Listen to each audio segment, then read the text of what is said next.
Greetings, YouTube. Today we're taking a look at 1453, the Holy War for Constantinople and the clash of Islam and the West.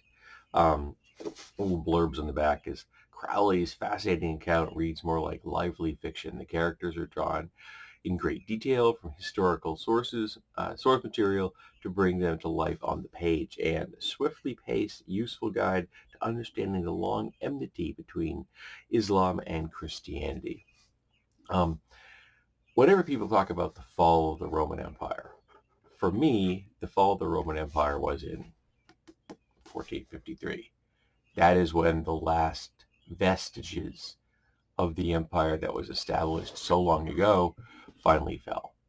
Yes, the empire that was in the Roman physical location, Rome and Italy and things like that, fell in the 5th century, but it didn't fall completely until the 15th. Because remember, the Roman Empire had split itself into two regions because it was just so unbelievably large for the logistics of the era. It was just so difficult to rule a piece of territory that big, so they'd split it into locations. And one of them kept rolling right along after Rome finally crumbled into historical dust. Um, and Constantinople was the center of that empire. Though by 1453, there wasn't a lot left of Constantinople. It was an empire that was mostly fiction. Much like the old adage I've heard that the Holy Roman Empire was neither Holy Roman nor an empire. Well, Constantinople by 1453 wasn't much of an empire either. It had very little territory. The city itself of Constantinople had achieved a condition that could only be really described as post-apocalyptic. It was so uh, the infrastructure was so poorly maintained, and the area was so devoid of population that there were sections of the city that had actually essentially become separate villages that really weren't. They were, while they still consider themselves to be citizens of the city, really weren't under the control of the empire, of the emperor. Constantine, which I always thought was kind of ironic that the guy that founded the city was named Constantine, and the guy that lost the city was named Constantine. And I know the end of the story. Like I said, I'm a kind of a history buff. So going into this, it was a slow rolling disaster. You know what is going to happen. You know that Islam is going to defeat the West in this place, and it is going to become one of the most important trading centers for Islam, to the way it was a vastly important trading center for the Roman Empire, and then uh, during its uh, early periods, and then of course a important trading center for Christendom when it was under the rule of the remnants of the Roman Empire. Uh, and it was, even though I knew the ending, it was fascinating to watch because he goes into the details, not just of the people there, but for me, one of the things I really enjoyed was the technology. He talks about how the defenses had been built and how they were, in essence, impregnable. You could not get through those walls. They were so well founded, so well designed. The problem is that they were designed to fight a war that didn't exist anymore. And that's one of the problems with warfare. You're always reacting to the yesterday's battle. It's hard to set up a defense for tomorrow's technology because you don't know what it's going to be. In the case of Constantine and his adversary, Mehmet II, um, Mehmet had cannons. And he didn't just have any cannons. He had he had like the largest cannons in the world at that time. And he had more of them than anyone ever had achieved, and he had a bombardment against the walls of that city that was, I think they calculated, it was roughly like 5,500 shots. Now you're thinking 5,500 cannon shots, you know, what's that? That's not a big deal. But some of these rounds were 2 to 500 pound stones. spherical stones. And sometimes the bombardment lasted day and night. And yes, it was slow. You might get 4 shots out of a cannon, a particular cannon, in a single day. But 4 shots hurling a 500-pound stone at your wall, day in and day out. Doom, but doom. It was endless.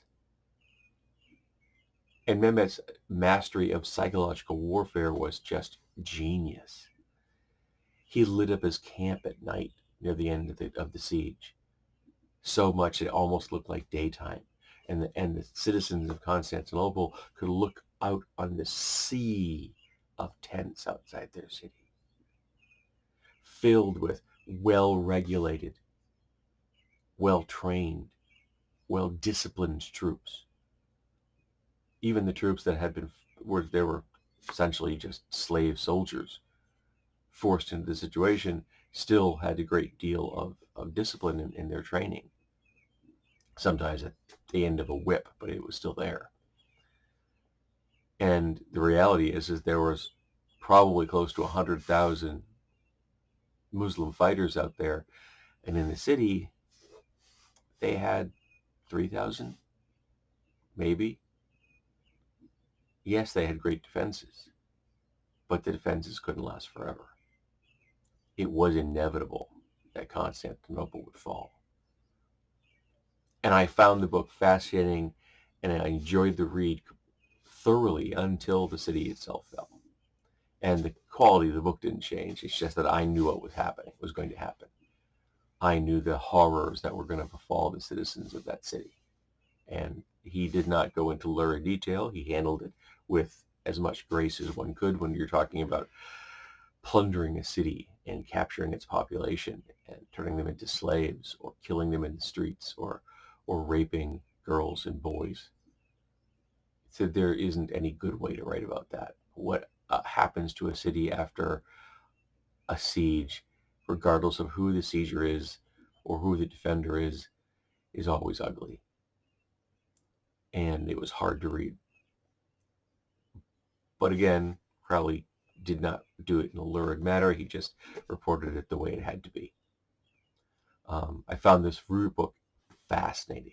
It really does earn the title lively. It just cruised right along. I thoroughly enjoyed myself. There are not many pictures in here, but the ones they have are good. That's kind of a style of, from the maps and images from the era or just before and after. And of course, Constantinople ends up being Istanbul, the capital of, what is modern Turkey.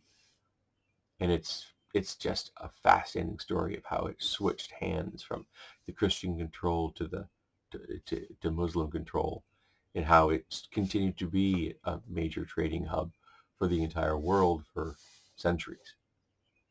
So yeah, if you're a historical buff, if you have any interest in warfare, in particular the technology that went into it, the way walls are built, the way defenses are built, the way